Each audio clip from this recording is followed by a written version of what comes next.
Es sveicināts, es par auto kanālā. Iepriekšējos video es runāju par Citroen CX un Chrysler PT Cruiser. Es toreiz vilku paralēles ar tādiem arhitektūras veidiem kā modernisms un historisms. Bet man aiz muguras tagad ir Fiats Multipla. Un tā viņš šķiet, ka man vajadzētu tagad vilkt paralēles ar jūgenstilu, jo jūgenstils taču ir par no dabas nākušām formām.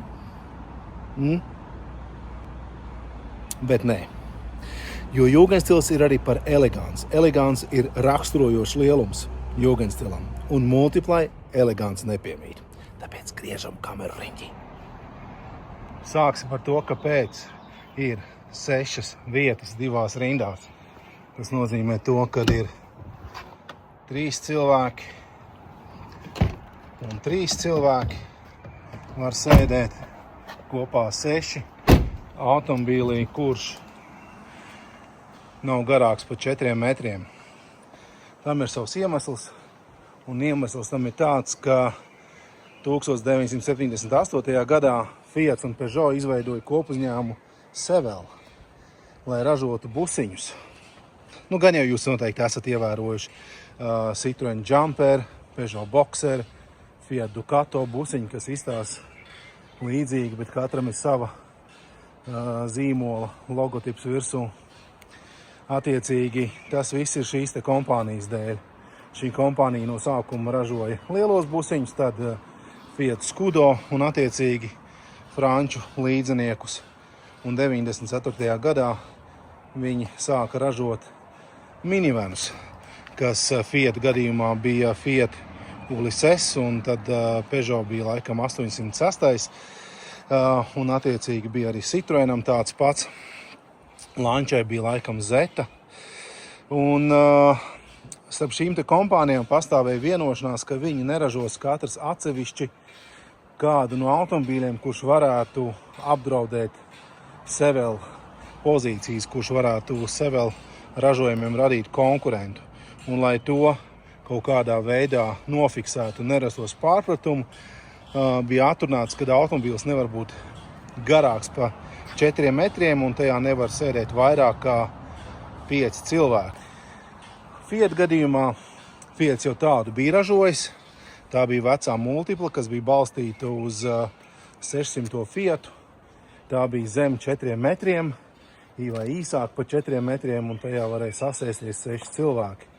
Līdz ar to Fiat vadība parakstīja šo te līgumu ar Peugeot un uzreiz iedeva saviem dizaineriem uzdevumu, lai tie izveido kaut kādu risinājumu, kurā ir 6 vietas un kas ir īsāks par 4 metriem.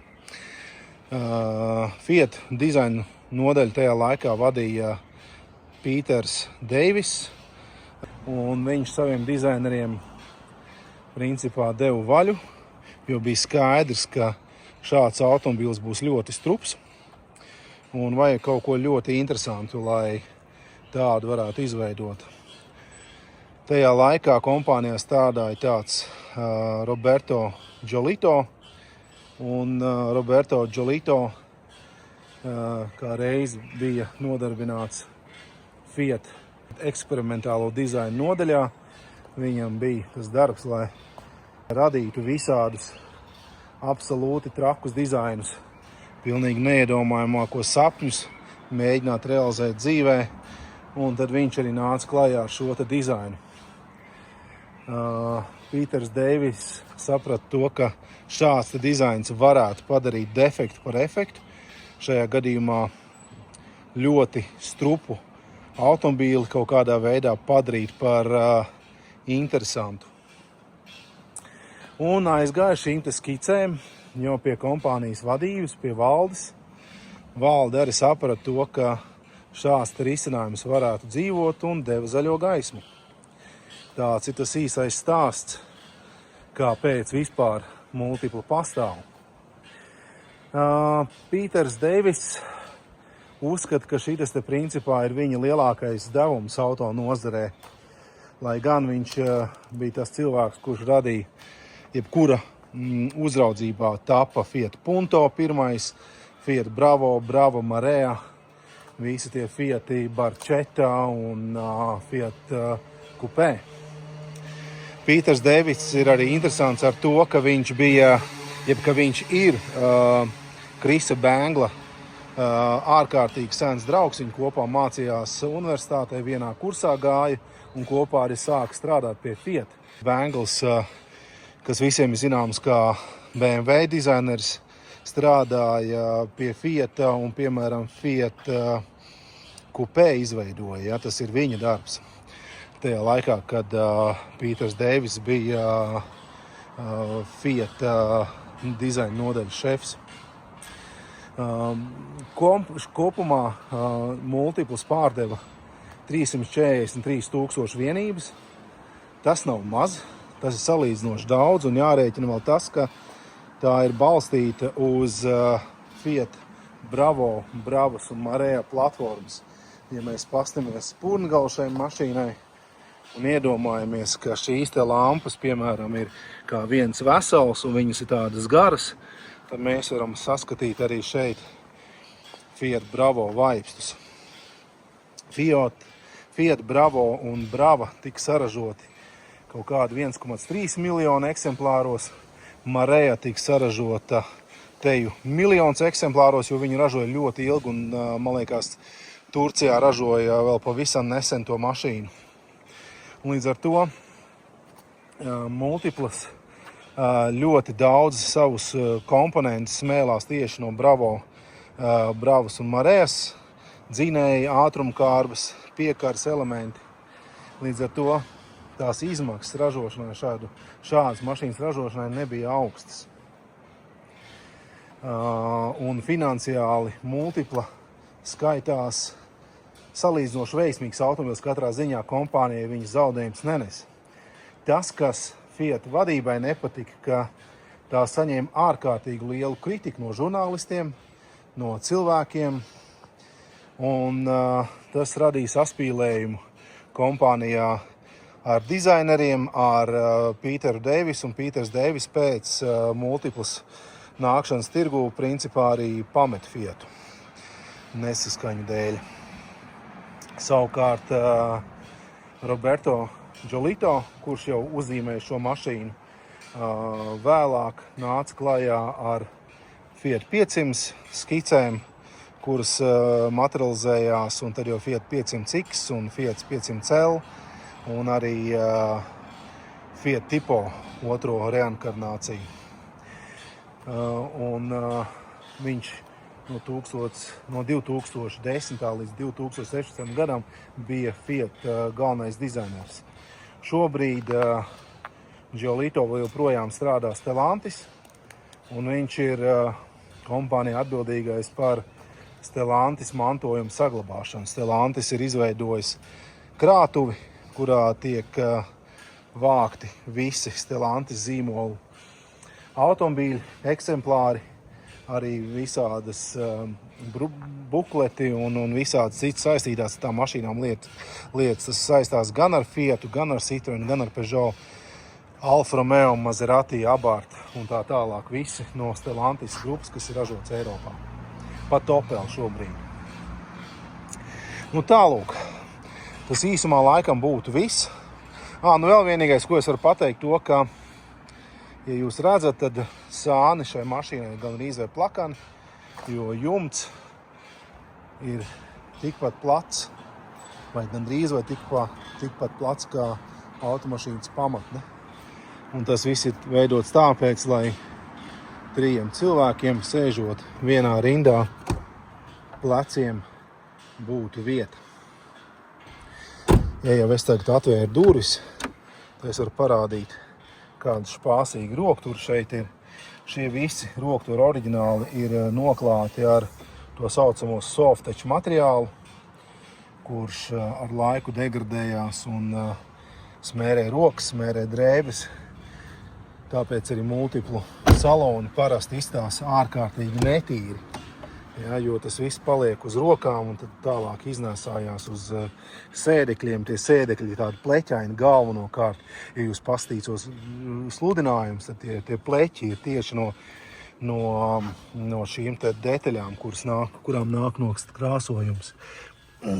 Tā, ko mēs šeit redzam? Mēs šeit redzam vidus konsolē spidometru. Jā, neko daudz viņš nerāda, viņam principā ir indikators, kad mašīna ir uzkarsusi, bet tā temperatūra viņš nerāda. Jā, arī viss šis te ir ar soft-touch materiālu noklāts, kurš ar laiku sāk degradēties. Šai mašīnai tas viss ir atjaunots. Tā, ārkārtīgi daudz visādu kabatiņu. Cimdu nodalījums šeit, veries vaļā.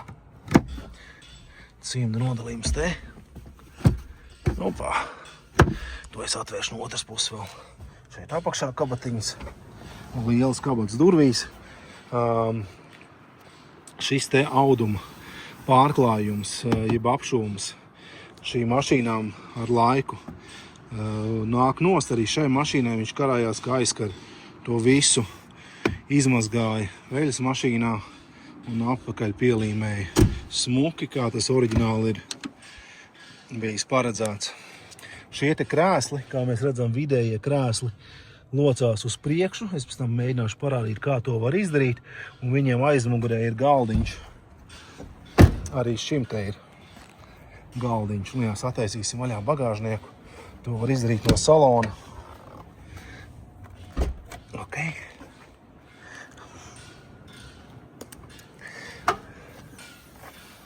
Te nu viņš ir. Un to var nolocīt uz priekšu. Es mēģināšu parādīt, kā to var izdarīt. Paceļot šo te lipiņu uz augšu. Tā, locies uz priekšu. Nu, iestrēga, atdūrās pret to. Nu, jūs sapratāt, kā to var izdarīt. Tā, opā, pacēlam atpakaļ. Tā. Tā, katrā ziņā ir braukt ērtāk. Tā, to mēs pārliksim te. Nu, liecies uz priekšu. Opā, cita lieta uzreiz. Tā, kabatiņas. Solīju, ka es atvēršu šito vaļā. Protams, mašīnai nav saglabājies oriģinālais maģis. Šis auto ir ļoti labā stāvoklī. Gan ir var redzēt, ka viņš ir saskrāpēts. Bet tas viss tiks atrisināts, par to es bišķīt vēlāk pastāstīšu. Bet galvenokārt jau tāpēc, ka šī mašīna tika izmantot ģimenes vajadzībām. Ļoti daudz ģimenes iecienīja šo automobīli. Un bērni parasti nav baigi rūpīgie pret saloniem. Nu, un tas, ka vispār kopumā šī te visa plasmasa ir tāda, kā, it kā tā ir taisīta tajā pašā rūpnīcā, kur taisa ūdens pistoles. Derīgi vienai sezonai. Plasmasa ir ļoti trausla. Tas ir, ar kaut ko tādu es sastapos, kad es braucu ar oriģinālo Fiat Twingo. Bija tāda pati sajūta. Ja, ka tā plasmas burtiski ir izkaltusi un drūp rokās, rekā, piemēram, šeit. Tas vēl būs jārisina. Nu jā, un arī bampers. Bamperīts man jau ir nopirkts, ir cits bamperīts. Un tad uzliks virsū, un tad tam visam būs turpinājums. Par ko es pastāstīšu mazliet vēlāk. Tā, es domāju, ka mēs esam gan daudz runājuši. Nik, parāda to, ka var ielikt iekšā mašīnā. Lec iekšā. Vai ne? Sēdēt. Malacis. Labi, tiekamies salonā pie stūres.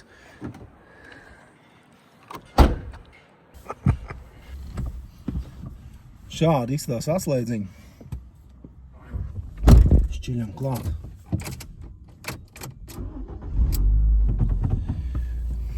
Es sapratu vienu lietu, kad es esmu filigrani noslīdējis no viena jautājuma. Ko es domāju par multiplu? Patīk man viņi vai nē? Un es teikšu tā, ka 2004. gadā es nopirku savu pirmo automobīli, jaunu automobīli. Tas bija Jeep Cherokee. Tas bija pat bišķīt dārgāks nekā multipla. Toreiz multiplu varēja nopirkt, un es multiplu kā automobīli zināju. Un, protams, man nebija bērnu tajā laikā, un man sešvietīgs automobīls nebija vajadzīgs. Bet es esmu drošs, ka pat ja man būtu bērni, man nebūtu pautu tādu mašīnu nopirkt. Un pa pautiem principā šis auto ir arī īpaši vērtīgs.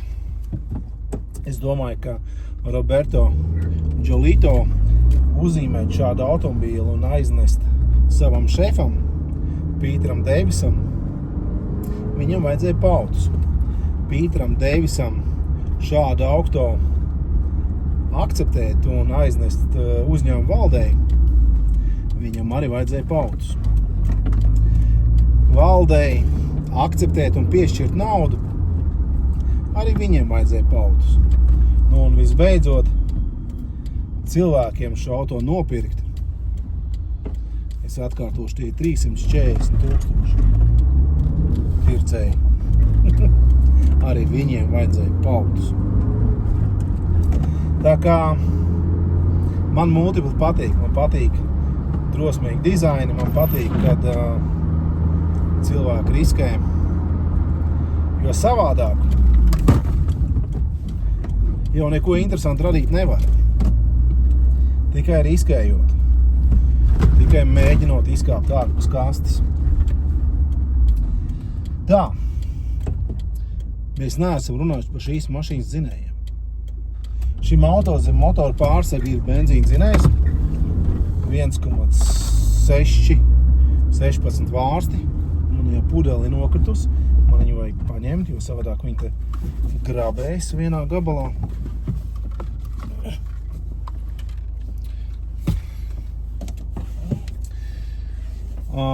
Bija arī dīzelis ar tādu pašu apjomu un jaudas parametriem, man liekas, 110 zirgspēki. Vai 100 vai 110? 110, man liekas, zirgspēki. Abiem dzinējiem bija, bet, protams, dīzelim lielāka grieza, un es domāju, ka līdz ar to dīzels ir patīkamāks braukšanā. Benzīnieku varēja uzreiz aprīkot, ja pasūtīt ar gāzes iekārtu, ar 2 gāzes iekārtām, ar to gāzi, ko mēs te visi pildamies ikdienā, un ar brīnišķīgu ceļu Jūrmalā ir, un ar dabas gāzi. Šim nolūkam automašīnai apakšā grīdai paredzētas speciāli caurumi, kur ievietotos gāzes balonus. Un ir jābūt uzmanīgam ar dabas gāzes automobīli, jo viņam ir, gāzes balonam ir derīguma termiņš. Un nomainīt šo te gāzes balonu maksā bargu naudu, tie 1000. Man draugam kā reiz tāda situācija, viņam ir multipli, kur viņš Itālijā nopirka. Un viņam šogad iztek laiks tiem baloniem, viņš vairs nevarēs iziet skati. Tāpēc viņam nāksies revidēt to visu sistēmu nost, jo, nu, protams, galīgi neapmaksājās tagad visu to taisīt no jauna. Ko es vēl gribēju pateikt to, ka, kā jūs redzējāt, šiem automobīlim ir visādas rētas ārpusē. Var redzēt, ka viņš šur tur bija susis, tas nav pārkrāsots, bet tam ir visādi skrāpējumi. Un tas netiks pārkrāsots, bet šis automobīls kļūst kā kanvas māksliniekam, vienam aptaurētam večukam, pensionāram, kurš skrāja pa visu pasauli ķeizīdam sienas. Tā, nu viņš ir mums tiem vecīšiem. Mums tie vecīši paliek vien vairāk, mēs novecojam. Tie vecīši arī dzīvo ilgāk un ilgāk, un jo ilgāk viņi dzīvo, jo lielāks kuku viņam iestājās. Nu, lai jūs varētu pārliecināties, cik liels kuku ir šim vecītim, kuram šis auto kalpos kā kanvas, jums jāsagaida ir kāda no manām nākošajām sērijām, kur jūs to varēsiet redzēt.